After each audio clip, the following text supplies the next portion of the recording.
So like I told you in the previous video, here you can see in the palace on the top, there is water tank on the top, and they have the entire technology how to pump the water up by pressure, and it goes up, and from there it just puts the pressure on all the tanks and the fountains come about.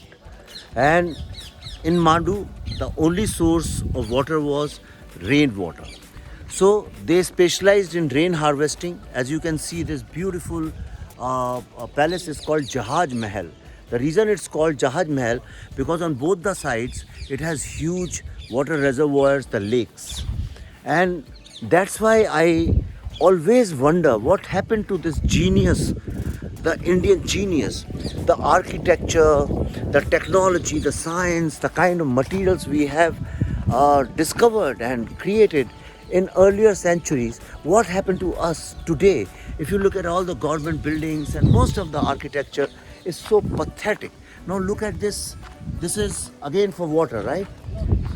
Crushing material. Okay, so this is for crushing all the material to build, walls and things.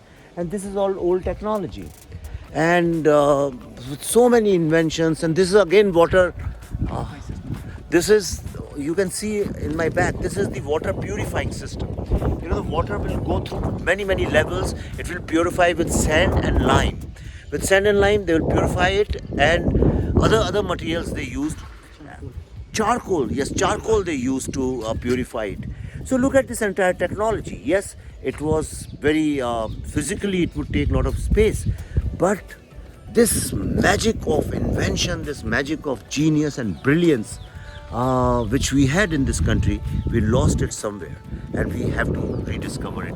And it's possible only when we come and make our children, the new generation, aware of all these things, so they feel inspired. And inspiration will come only when we come to these forgotten places like Mandu.